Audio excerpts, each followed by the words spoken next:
మరి Indian Idol season 3లో మనం ఎంతగానో మెస్మరైజ్ చేసింది. కాకపోతే సో వన్ బ్యాడ్ డే ఎవరినైనా కానీ బయటికి రప్పించేస్తారు. ఎక్కడో మీరు అందరూ శృతులు తగ్గించేసుకుంటున్నారు. ఏం మీ ప్రాబ్లం ఏంటి నాకు అర్థం కావట్లేదు.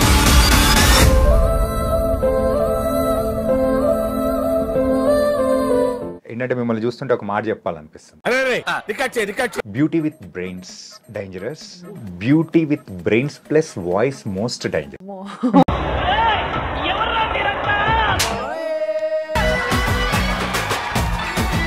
గుంజుకున్నా నిన్నే ఎదలోకే ఇంకా ఎన్నాళ్ళకి ఈడరు నా ఈ బతుకే.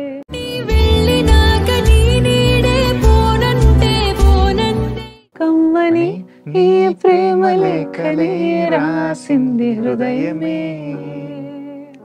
ప్రియతమా నీ వచట కుశలమా నే నిజట కుశలమే. మా వాళ్ళు తిట్టుకుంటారు, ఎన్ని సాంగ్స్ పాడిస్తావరా అమ్మాయి రా బాగుందిరా. మీరు ఆ రోజు పాడిన సాంగ్ అనేది దానివల్లే మీరు ఎలిమినేట్ అయిపోయారని అనుకోవచ్చా? ఇది అని చెప్పలేము. లాస్ట్ టైం కూడా ఎలిమినేట్ అయిపోయిన హరిప్రియ వాళ్ళందరినీ కూడా నేను ఇంటర్వ్యూ చేశాను అనమాట. ఎవరు అడిగినా కానీ ఏం చెప్తున్నారంటే షూట్ అప్పుడు కానీ తమన్ గారు అనేసే పంచులు, కార్తిక్ గారు తమన్ గారు ఇంటరాక్షన్, గీత అక్క ఒక మ్యూజిక్ ఫ్యామిలీ నుంచే మీరు వచ్చారు. సో వాళ్ళ ప్రభావం అనేది మీ మీద ఎంత ఉంది? 5 years ఏజ్ నుంచి అమ్మ నాకు నేర్పించడం స్టార్ట్ చేశారు. మనకేమో ఇండియన్ ఐడల్ దాంట్లో కార్తిక్ గారిని బాగా ఇమిటేట్ చేసేవాళ్ళండి. మళ్ళీ స్పాట్ లో పెడుతున్నారు ఇప్పుడు. మీకు వచ్చిన ద బెస్ట్ కాంప్లిమెంట్ ఇప్పటి వరకు? ఇండియన్ ఐడల్ లో తమన్ గారు, కార్తిక్ గారు, గీత అక్క ఇచ్చిన. కానీ ఇండియన్ ఐడల్ తరపున మెట్రో స్టేషన్స్ లో అలా వెళ్ళి మీరు పర్ఫార్మ్ చేసినది, లైవ్ మనం మనకి ఎంజాయ్ చేస్తూ పాడడం లాగే ఒక నలుగురిని కూడా ఇట్ హ్యాస్ టు. ఇంకో విషయం తెలుసా, నేను అక్కడ ప్రేక్షకుల్లో ఉన్నా, మీరున్నారు ఆ రోజు. ఇప్పుడు జరుగుతున్న ఇండియన్ ఐడల్లో so who will be the winner మీ గెస్సింగ్? బట్ నాకు అనిపించేదైతే hi guys, welcome to iDream Media. రీసెంట్గా తన పాటలతో కూడా మరి ఇండియన్ ఐడల్ సీజన్ 3లో మనం ఎంతగానో మెస్మరైజ్ చేసింది. కాకపోతే సో వన్ బ్యాడ్ డే ఎవరినైనా కానీ బయటికి రప్పించేస్తుంది అన్నట్టు. సో తను రీసెంట్గా ఎలిమినేట్ అయిపోయింది. తను ఎవరో కాదు, పూర్ణిమ. మన అయితే రజనీశ్రీ పూర్ణిమ అనమాట. సో పూర్ణిమ అనే పేరు నాకు బాగా కనెక్టెడ్ కాబట్టి పూర్ణిమతో మొదలెట్టాను. సో హాయ్ రజనీశ్రీ పూర్ణిమ. నమస్కారం. నమస్కారం. యాక్చువల్గా మిమ్మల్ని పిలవడానికి పూర్ణిమ అని పిలవాలా, ఏంటంటే షార్ట్ నేమ్ అయితే పిలవడానికి బాగుంటది కదా, రజనీశ్రీ అని పిలవాలా? రజనీ అండి. రజనీయా? సో ఏంటంటే మిమ్మల్ని చూస్తుంటే ఒక మాట చెప్పాలనిపిస్తుంది. చెప్పండి. ఏంటంటే beauty with brains dangerous, beauty with brains plus voice most dangerous. మీరు అలా ఉన్నారనమాట. మీ ఇండియన్ ఐడల్ సీజన్ 3 ఒక జర్నీ అనేది ఎలా సాగింది? ఎండ్ అయిపోయింది అర్ధాంతరంగా. పాజ్ అయింది అని నాకు అనిపిస్తుందండి. మ్యూజికల్గా నాకు పాజ్ అయింది. ఓకే. ఒక జర్నీలో Indian Idol has been critical important part నాకు. Definitely journey has been amazing అండి. There is no doubt about it. Even నాకు ఎలిమినేషన్ అప్పుడు కూడా ఓకే, సో గెటింగ్ బ్యాక్ బయటికి వెళ్ళాక ఇప్పుడు నేను మ్యూజిక్లో ఎక్స్టెండ్ చేయాలి అన్న థాట్లో ఉన్నాను తప్ప ఏమైంది, ఎందుకు ఇలా అయింది అనేది టెక్నికల్గా. బట్ ఎమోషనల్గా అంతా like no, I'm confident that there is good things coming in store అనిపించింది. కానీ ఎప్పుడైతే మిమ్మల్ని ధృతిని ఇద్దరిని పక్కన పెట్టి ఎలిమినేషన్ టైంలో శ్రీరామచంద్ర గారు సో అంత టెన్షన్ పెట్టిన తర్వాత ఎవరు నేను కూడా బాగా టెన్షన్ పడ్డాను. సో మీ నేమ్ వచ్చిన తర్వాత మీరు అంటే ప్రవర్తించిన ఆ తీరు కానీ దట్ వాస్ అమేజింగ్. అంటే మీరు ఆ ఫేషియల్లో కూడా సో ఎమోషనల్ అవ్వకుండా ఓకే నెక్స్ట్ ఉంది మనకు అన్నట్టు ఫేస్లో నీట్గా కనిపించింది అనమాట. Thank you. కాకపోతే మీరు ఆ రోజు పాడిన సాంగ్ అనేది దానివల్లే మీరు ఎలిమినేట్ అయిపోయారని అనుకోవచ్చా? ఇది అని చెప్పలేము. ఇట్స్ ఎవ్రీథింగ్ ఇస్ అంటే పెర్ఫార్మెన్స్ మీద ఉంటుంది, ఓటింగ్స్ మీద కూడా ఉంటుంది, మా స్కోరింగ్ అండ్ ఓటింగ్స్ మీద ఉంటుంది. సో ఎలాగా అనేది నాకు తెలియదు. బట్ ఖచ్చితంగా నేను ఇంప్రూవ్ చేసుకోవాల్సినవి అయితే ఉండింది పాటలో, అదే ఖచ్చితంగా ఉంది. అది కూడా ఆ సాంగ్ మీరు ఇది స్వింగ్ జరా ఆ సాంగ్ గీత గారే పాడారు. మరి ఆవిడ ముందే మీరు ఆ సాంగ్ పాడారు, అంతగా మెప్పించలేకపోయారు అని అనిపించిందా? నా నుంచి ఇంకా దట్స్ అంటే ప్రూవ్ చేసుకున్న పాయింట్ ఇంకా రాలేదు అని అయితే నాకు ఖచ్చితంగా అనిపించింది పాడిన ఎపిసోడ్స్. ఓకే, ఫర్దర్గా నెక్స్ట్ ఎపిసోడ్ కూడా నేను అనుకున్నా అంటే పియానోతో, అదే కీబోర్డ్తో ఆర్ పియానోతో నేను వాయిస్తో పాడదాం ప్లాన్ ఉండింది. And I thought I'll come up with much better performance. But yeah, and last time కూడా హెల్మెట్ అయిపోయిన హరిప్రియ వాళ్ళందరినీ కూడా నేను ఇంటర్వ్యూ చేశాను అనమాట. ఎవరు అడిగినా కానీ ఏం చెప్తున్నారంటే మా లైఫ్లో ఇండియన్ ఐడల్ అనేది that was an memorable journey. ఆ టీమ్ని మిస్ అవుతున్నాం, ఎన్విరాన్మెంట్ మిస్ అవుతున్నాం అనిపించింది. సో మీకు అలా అనిపించిందా? డెఫినెట్గా అండి. I keep in touch with అంటే కంటెస్టెంట్స్కి ఎప్పుడు కుదిరినా నేను వాళ్ళకి మెసేజ్ చేస్తూ హే ఎలా ఉంది, ఆల్ గుడ్ కదా అని చెప్పి టచ్లో ఉంటాను.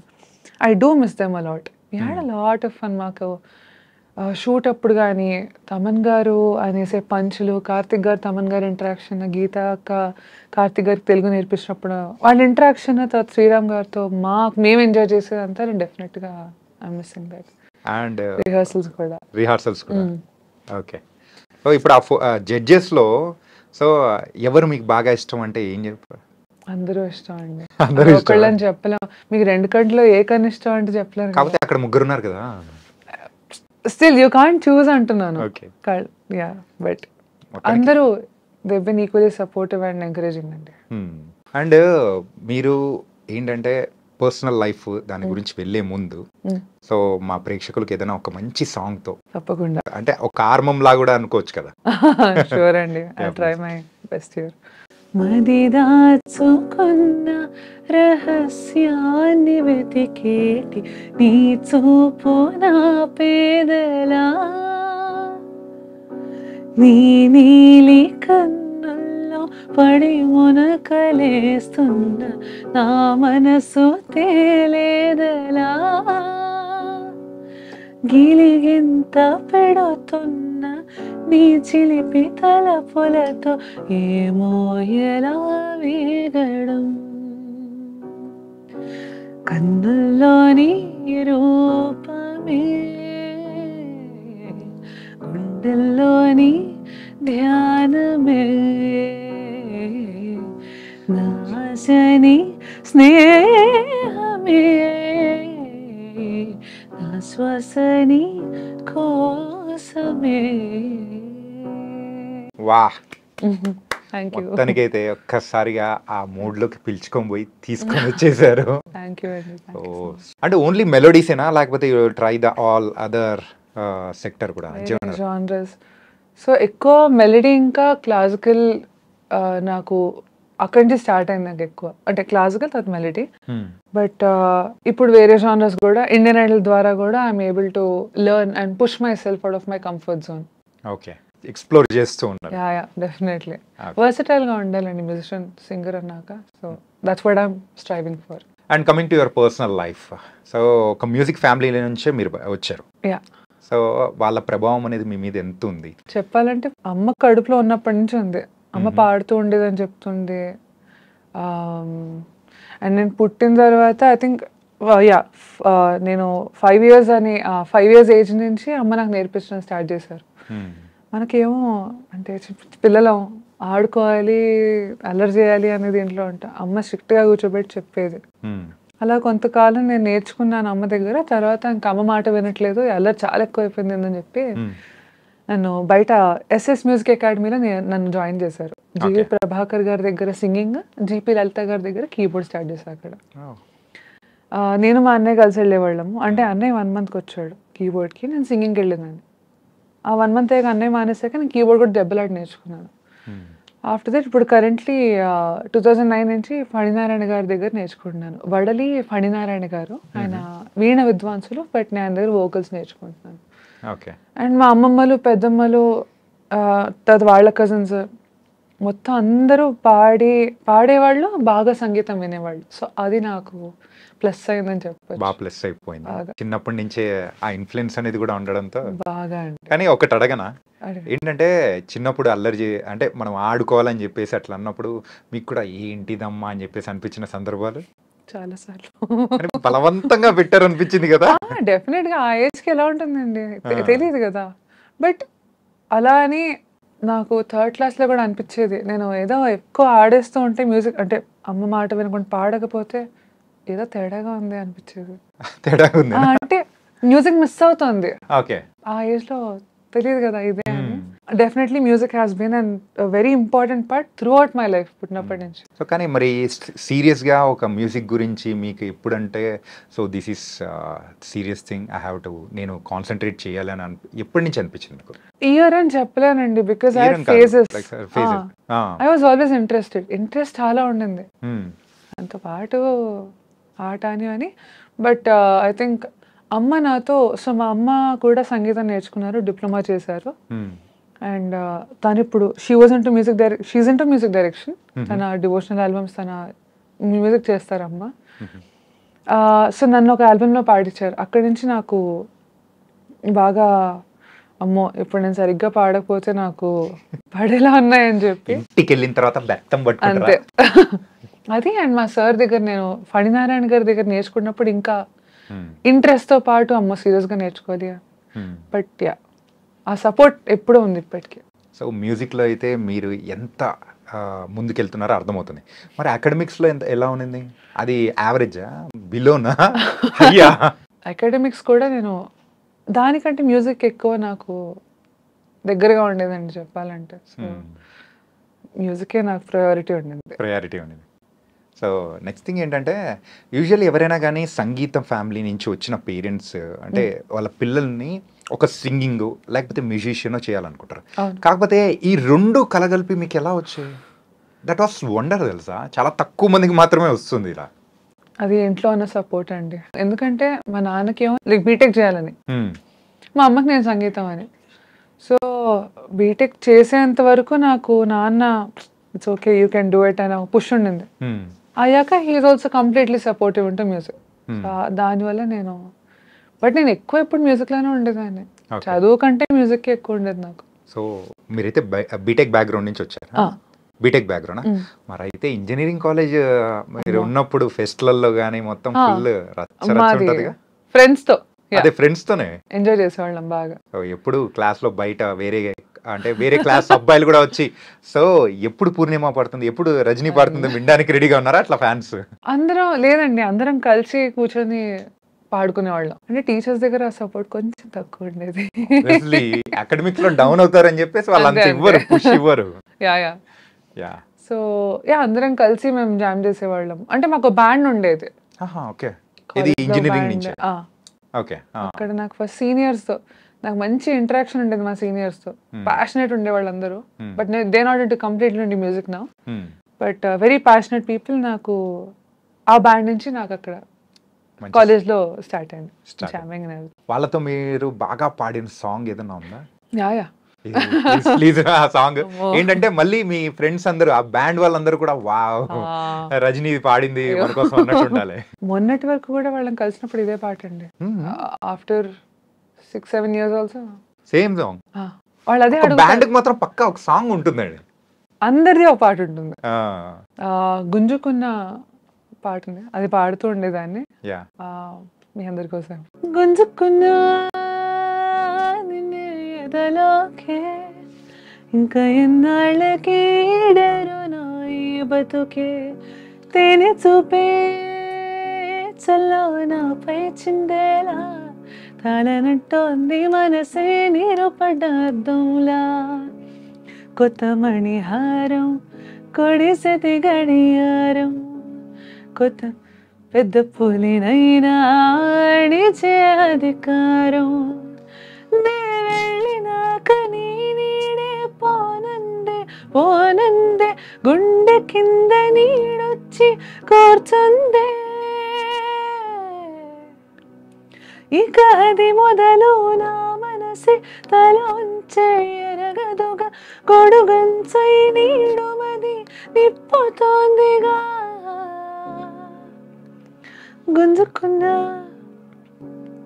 నిన్ను ఎదలోకే ఇంకా ఎన్నాళ్ళకే ఈడెరునా ఈ బతుకే. వా థ్యాంక్ యూ. ఎక్కడైనా మిస్టేక్స్ ఉంటే సారీ. It's okay. ఏంటంటే రికార్డింగ్ అంటే అదేమన్నా అనుకోవచ్చు, కానీ ఇక్కడ స్పాంటేనిటీగా రావాలంటే దట్ వాస్ నైస్. కానీ Thank you. సూపర్ గా పాడారు. Thank you. అండ్ నాకు దీనికంటే మీ వాయిస్ అలా తీసుకెళ్ళిపోయింది అనమాట. థ్యాంక్స్. నేను ఏదో చెప్తాను అనుకోండి, నిజంగా బాగుంది. అయ్యో డెఫినెట్లీ అండి. Yeah. మీ ఎంకరేజ్మెంట్, మీ సపోర్ట్ ఉంది కాబట్టి I was able to travel అని ఐ బిలీవ్. మన ఇండియన్ ఐడల్ దాంట్లో కార్తిక్ గారిని బాగా ఇమిటేట్ చేసేవాళ్ళంట. ఏంటది సంగతి ఏంటి? ఫన్నీ మూమెంట్స్ లో అది కూడా అయిపోయిందండి, మళ్ళీ స్పాట్ లో పెడుతున్నారు ఇప్పుడు. లేదు, ఇట్ వాస్ గుడ్ థింగ్ కదా. కరెక్ట్. స్పోర్టివ్ గా తీసుకుని వాళ్ళు కూడా దే హ్యాడ్ ఫన్. బట్ మీరందరూ ఎపిసోడ్ లో చూసినట్టే కీర్తన అంటే ఇది మా ఫేవరెట్ మూమెంట్ అన్నమాట. మాకు అక్కడ చాలా ఎంజాయ్ చేసిన మూమెంట్ ఇది. కీర్తన తర్వాత వల్లభ పాడబోతున్నాడు. ఆయన సడన్ గా కీర్తనకి కామెంట్స్ చెప్పేసి అంతా అయిపోయాక, బట్ కామెంట్స్ చెప్పక ముందు ఫస్ట్ 2 things అండి. సో చిన్ని చిన్ని ఆశ పాడింది. దాంట్లో జాబిలిని తాకి ముద్దులిడా ఆశ అనే గమకం పాడింది, ఇంప్రొవైజ్ చేసింది. కార్తిక్ గారు తన పర్ఫార్మెన్స్ అయిపోయాక శ్రీరామ్ గారు కార్తిక్ గారు అనగానే ఆయన బాగా పాడు, కామెంట్స్ ఏది కాకుండా సడన్ గా ఆ గమకంగా ఆయన చాలా నచ్చింది ఆయనకి. నచ్చి హీ వాజ్ ట్రైయింగ్ అనమాట. సో ముద్దులిడా కదా అని 3-4 సార్లు లేచి ఇంక చప్పట్లు కొట్టడం ఆయన మేనరిజమ్స్ అన్నమాట. సో వల్లభ అన్నారు కీర్తన అని, ఒక్కటే నవ్వడం అందరం. ఒక్కటే అసలు నెక్స్ట్ పాడబోయే అదే రే I'm wishing Vallabha all the best for next performance అని చెప్పి కవరింగ్ ఇచ్చారు. సో అది మాకు మోస్ట్ ఫన్నీ మూమెంట్ అనమాట. అది ఇమిటేట్ చేసిన తర్వాత ఆయన కామెంట్స్ చెప్పాల్సిన టైంలో మా వైపు తిరిగి అలా చూసారు. సార్ సార్ సారీ సార్ అంటుంటే I change the way I speak now అని చెప్పి చాలా బాగా పాడావు అని చాలా నార్మల్గా లైక్ బ్లాండ్గా చెప్పారు అనిపించింది, కావాలని మమ్మల్ని ఏడ్పించడానికి ఇమిటేట్ చేస్తున్నారు ఏంటని. So yeah that was wonderful moment అండి. కానీ అట్లా గొప్ప గొప్ప సింగర్స్ కానీ అట్లా కూల్గా ఉంటూ మనల్ని కూడా అలా సరదాగా ఉండిచ్చేసారంటే that was nice. That's very true అండి. బికాజ్ ఆయన లెర్నింగ్ కూడా అందరూ అందరి నుంచి నేర్చుకోవాలి అనేది ఓపెన్గా అన్నారు. You are very happy about that because that is what each of us need, part of our growth. అది. అండ్ మీకు వచ్చిన ద బెస్ట్ కాంప్లిమెంట్ ఇప్పటి వరకు లైఫ్లో దట్ వాస్ మెమరబుల్ అని ఉంటుంది కదా, ఏదైనా సింగర్ కానీ ఏదైనా సమ్వన్? ఇండియన్ ఐడల్లో తమన్ గారు కార్తిక్ గారు గీతా అక్క ఇచ్చిన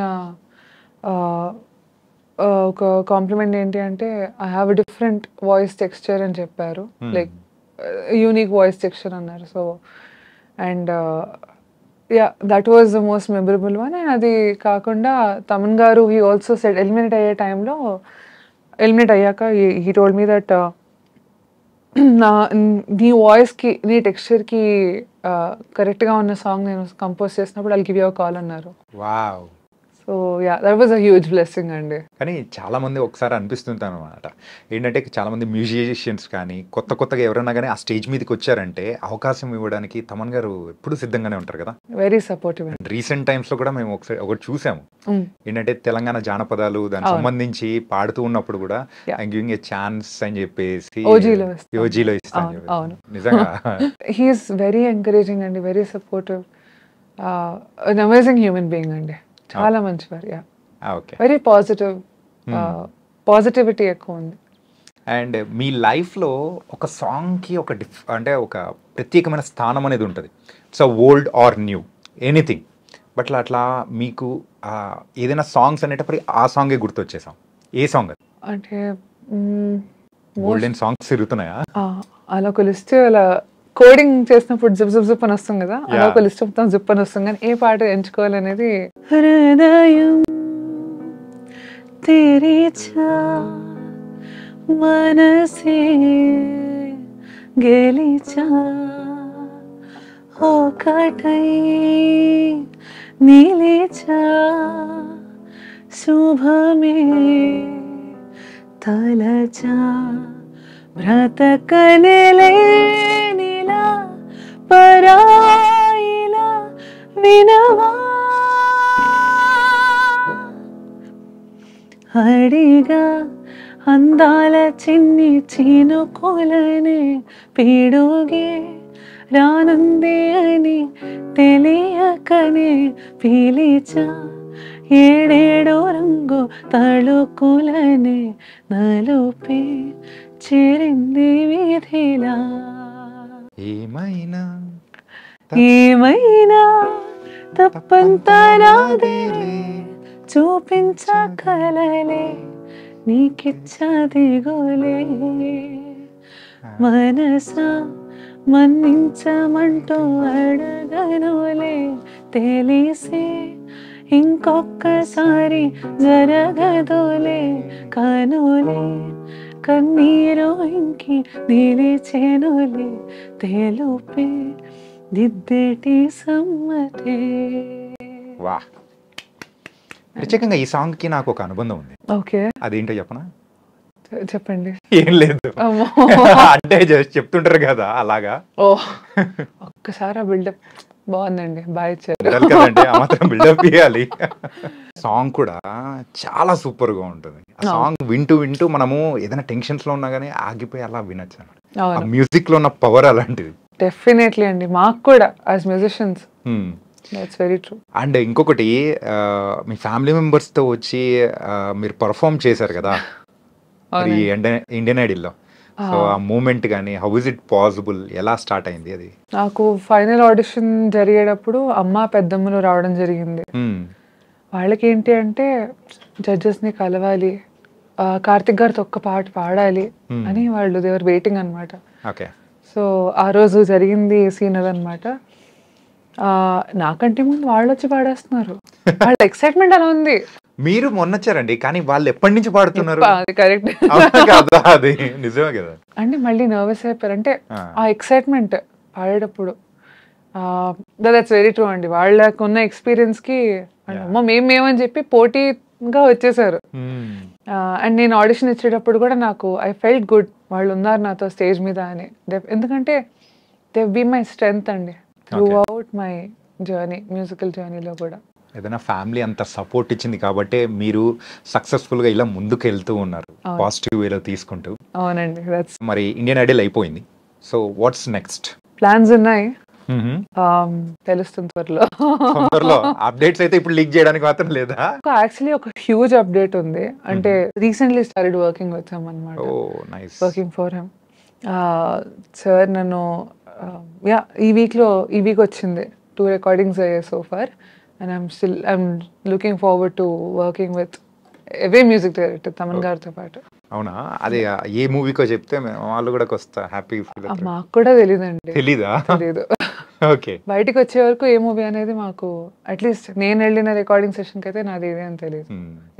అండ్ ఏంటంటే యూజువల్లీ ఇండియన్ ఐడల్ దాంట్లో పాల్గొనడం ఓకే, కానీ ఇండియన్ ఐడల్ తరపున మెట్రో స్టేషన్స్లో అలా వెళ్ళి మీరు పర్ఫామ్ చేసినది, సో ఆ లైవ్ అంటే లైవ్గా అందరూ హ్యాపీగా ఎంజాయ్ చేసిన మూమెంట్ కానీ అది కూడా బాగా హ్యాపీగా ఉంటుంది కదా. సో అది ఎలా ఎంజాయ్ చేశారు? మ్యూజిక్ ఇప్పుడు మనం పాడడం ఒకటే కాదు కదా, ఐ బిలీవ్ దట్ మనం మనకి ఎంజాయ్ చేస్తూ పాడడం లాగే ఒక నలుగురిని కూడా it has to entertainment, connection, many like there are many emotions, energies exchanging అనిపిస్తుంది నాకు. అంటే ఎంజాయ్ చేస్తున్నారు, కనెక్ట్ అవుతున్నారు మ్యూజిక్తో అందరం. So it's universal language for all of us అంటారు కదా.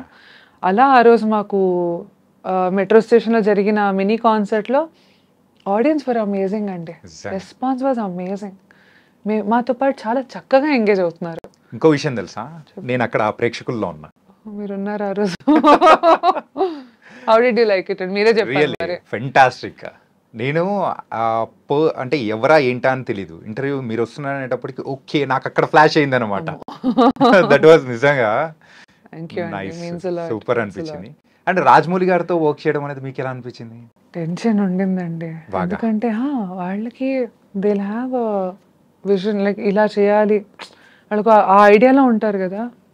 We have to make sure కరెక్ట్గా చేస్తున్నావా లేదా. But it was amazing experience అండి. ఆపర్చునిటీ ఎలా వచ్చింది? సో RRRది ఒక రికార్డింగ్ సెషన్కి కీరవాణి గారు పిలిచారు. శ్రీ సౌమ్య వారణాసి యొక్క కాల్ చేసి రికార్డింగ్ ఉంది ఇలా వస్తావా అంటే అక్క ఎస్ ఆఫ్ కోర్స్ మహాప్రసాదం. మరి. సో అదే ఎక్సైట్మెంట్తో వెళ్ళి ఆ రోజు రికార్డింగ్ అవుతూ ఉంటే ప్రీ రిలీజ్ ఈవెంట్స్ ప్లాన్ చేస్తున్నారు. అడిగారు ఇలా కీబోర్డ్ ఇలా రజనీ వాయిస్తుంది కీబోర్డ్ అని అంటే అక్క సార్తో కిరవాణి గారితో ఇది అవునా పిలువ అన్నారు. ఆయన కూడా స్టూడియోకి వచ్చారు. And then he wanted to see నేను హౌ డు ఐ పర్ఫార్మ్ అన్నట్టు, అంటే కీబోర్డ్తో ఏంటి హౌ ఐ ఎంగేజింగ్ అని చూసాక ఓకే ఇంకో ఇద్దరిని కూడా ఒకసారి చూసారు, ఇద్దరు కీబోర్డ్ ప్లేయర్స్ కూడా, ఇద్దరు ముగ్గురు చూసాక నన్ను కీబోర్డ్ అనుకున్నారు ఫస్ట్. బట్ మెల్లగా రాజమౌళి గారు కీరవాణి గారు they saw me like vibe with the keyboard. అంటే నేను నిజంగా జెన్యున్గా ఆ పాటను ఎంజాయ్ చేస్తూ రిహార్సల్స్లో కూడా చేస్తున్నప్పుడు రాజమౌళి గారు అన్నారంట, సార్ అన్నారు రాజమౌళి గారు అన్నారు తినని కీబోర్డ్ కంటే కీటార్కి పెడదామని. ఆ ఆపర్చునిటీ వచ్చిందండి. బాంబే ప్రీ రిలీజ్ ఈవెంట్, తర్వాత బెంగళూరులో ఆయన pre release event and Ramam Raghavam music వీడియోలో. I'm extremely grateful to Keeravani garu and Rajamouli garu for giving me this opportunity. యూజువల్గా ఒక క్వశ్చన్ ఏంటంటే మన తెలుగు ఇండస్ట్రీలో కానీ ఎక్కడైనా కానీ మ్యూజిక్ డైరెక్టర్గా ఎక్కువగా జెంట్సే ఉంటున్నారు, కానీ ఉమెన్ మ్యూజిక్ డైరెక్టర్స్ అనేది చాలా తక్కువ మంది ఉన్నారు. మనము అంటే మన తెలుగు ఇండస్ట్రీలో చూసుకుంటే ఎంఎం శ్రీలేఖ గారి తర్వాత ఇంకా అంతగా రాణించిన వాళ్ళు కానీ సక్సెస్ అయిన వాళ్ళు కానీ ఎవ్వరు లేరు. సో వాట్స్ ద రీజన్, ఎందుకు అలాగా? ఉన్నారండి, ఇప్పుడు వస్తున్నారు. యాక్చువల్లీ కరెంట్ సింగర్స్ కూడా మేల్ ఫీమేల్ అనే భేదం లేకుండా అందరూ they are coming up with their own music. I think that's a good thing, that's a very good thing. Indie music కూడా ఇప్పుడు మెల్లగా గ్రో అవుతుంది. ఇప్పుడు మూవీస్ వరకే కాకుండా ఓకే ఎవ్రీ వన్ ఇస్ ఎలా అంటే ఒక ఇన్స్ట్రుమెంట్ ఏదో ఒక ఇన్స్ట్రుమెంట్ నేర్చుకోవడం, కీబోర్డ్ అయినా అది. ఎందుకు అంటే I think people are still figuring out is what I think. వాళ్ళ జానర్ ఏంటి, లేకపోతే వాళ్ళ ఐడియా ఏంటి, how do they want to apply. Because నాకు తెలిసి నాకు కొంతమంది ఫ్రెండ్స్ ఆల్రెడీ వాళ్ళు కంపోజ్ చేసి ఉంచుకున్నారు, రిలీజ్ అవ్వాలి. సో ఉంది, every one has their okay ఇలా చేయాలి అని ఒక ప్లాన్ ఉంది. ఎట్టు మీ అందరికి ఒక సర్ప్రైజ్ లాగా వెయిటింగ్ ఫర్ దట్. అమ్మాయిల్లో కూడా even myself as singer and instrument player I want to ఒక ప్రోగ్రామర్గా మ్యూజిక్ ప్రోగ్రామర్గా తర్వాత మెల్లగా కంపోజింగ్ డైరెక్షన్ డెఫినెట్లీ ఆ గోల్ ఉంది. ఆ గోల్ అయితే ఉంది, తప్పకుండా డెఫినెట్గా ఉంది. సో మరైతే నేను ఒకటి అడుగుతాను ఏంటంటే సింగర్గా మనం రజనీశ్రీ పూర్ణిమని చూడాలనుకుంటామా, ఒక మ్యూజిషియన్గా చూడాలనుకుంటామా? విచ్ వన్ యుల్ చూస్? ఒక ఆర్టిస్ట్గా అండి. ఒకటి అని చెప్పలేను. I want to everything in music that I can. So మొత్తం మీద అయితే ఒక singer, music director and acting లో కూడా వచ్చేయడానికి రెడీగా ఉన్నారు. నాకు తెలియదండి, ఆర్టిస్ట్ ఉన్నారు కదా. ఆర్టిస్ట్ అన్నాను అన్ని అంటే మ్యూజికల్ గా అన్ని అన్నాను, బట్ డబ్బింగ్ లో ఐ డూ హ్యావ్ ఇంట్రెస్ట్. ఎప్పుడు ట్రై చేయలేదు, బట్ యా మొత్తానికైతే మీలో ఉన్న అన్ని చెప్పేస్తున్నారు. It was nice thing. And మనం before closing our interview, so ఒక్కసారి సాంగ్ ఏదైనా మీతో పాటు నేను కూడా గొంతు అంటే కలిపేటట్టు ఉంది, ఇందాక ఆ సాంగ్ లో కూడా కలిపేసా. అయితే ఈసారి మీరు చెప్పండి పాట పాడతారు, నేను మీతో కూడా పాడతాను. అమ్మో నేను పాడితే ఇంకేం లేదు, ప్రేక్షకులు వద్దంటారు. లేదండి, ఇది కమ్మని ప్రేమ లేఖనే పాడతారా? Okay cool. నాకైతే లిరిక్ కావాలి, మీకు పాట వచ్చు అనుకుంటా. అమ్మో నాకు రాదండి. సరే అయితే పల్లవి పాడదాం. ఓకే. కమ్మని ఈ ప్రేమ లేఖనే రాసింది హృదయమే, ప్రియతమా నీ వచట కుశలమా నిచట కుశలమే, ఊహలన్నీ పాటలే కనుల తోటలో, తొలి కలల కవితలే మాట మాటలో, ఓహో కమ్మని నీ ప్రేమ లేఖలే రాసింది హృదయమే, ప్రియతమా నీ వచట కుశలమా నిచట కుశలమే.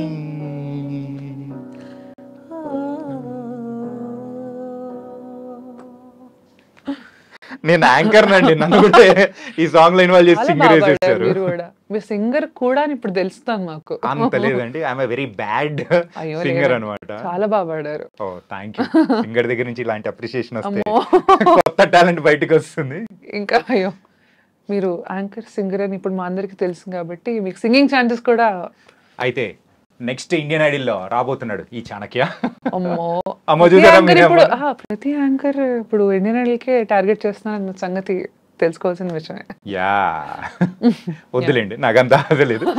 బట్ కానీ ఏంటంటే మన శ్రీరామ్ చంద్ర గారి గురించి మనం మర్చిపోయాం. ఆయనతో కానీ is a very great singer and యాంకర్గా హోస్ట్గా చేస్తున్నప్పుడు so how do you feel? He's multi talented అండి. Sriram garu is amazing. అంటే singing, dancing, anchoring, acting exactly. And as a human also మంచి మాతో ఫ్రెండ్లీగా వీ హ్యావ్ కాన్వర్జేషన్స్. అంటే ఏ పాట పాడుతున్నారు ఇవాళ, ఓకే బాగా పాడండి అక్కడ చూసుకుని, సో ఆ ఇన్పుట్స్ కూడా ఇస్తూ ఉంటారు. It's fun. అండ్ ఇప్పుడు జరుగుతున్న ఇండియన్ ఐడల్లో so who will be the winner మీ గెస్సింగ్? నాకు అందరూ అని చెప్పేసి హైపోథెటికల్ కావద్దు, మేము 2 నేమ్స్ చెప్పిన ప్రాబ్లం లేదు. నాకు మీకు ఫేవరెట్స్ అనిపించింటారు కదా అలా. ఇప్పుడు అందరూ competitive, yeah everybody is talented, అందరూ బాగా పాడతారు. ఒక్కొక్కళ్ళు ఒక్కొక్క వెరీ గుడ్ ప్లస్ పాయింట్ ఉంది సింగింగ్లో. బట్ నాకు అనిపించేదైతే 3 పేర్లు అనుకుంటున్నాను. అందరికీ డిఫరెంట్ ఒపీనియన్స్ ఉంటాయి. నా ఒపీనియన్ ఇది. Keshav Ram, very good friend of mine. ఇప్పుడు అక్కడ నాకు ఇండియన్ ఐడల్లో పరిచయమైన మంచి ఫ్రెండ్ నాకు. కేశవ్ రామ్ ఫ్రెండ్ అనే కాదు, టాలెంట్ పరంగా చెప్తున్నాను. కేశవ్, భరత్, నజీర్, 3లో ఐఎమ్ గెస్సింగ్ ఎవరైనా టాప్ 1లో. So all the best guys. మిమ్మల్ని అడగాల్సిన క్వశ్చన్స్ అన్నీ అయిపోయాయి. సో కానీ అంతకంటే ముందు ఇందాకే లాస్ట్ సాంగ్ అన్నా కదా, నా మాటను మార్చుకుంటున్నాను. ఇంకొక సాంగ్తో ఓకే క్లోజ్ చేసేద్దాం. సో మా వాళ్ళు తిట్టుకుంటారు, ఎన్ని సాంగ్స్ పాడిస్తారా అమ్మాయి రా బాగుందిరా అని చెప్పేసి అనుకుంటుంటారు. కానీ వాయిస్ కూడా అదిరిపోయింది కదా, అందుకే ఇంకో సాంగ్తో ఎండ్ చేసేద్దాం. యమునా తీరం సంధ్యారాగం నిజమైన ఈ కలలో నీలారెండు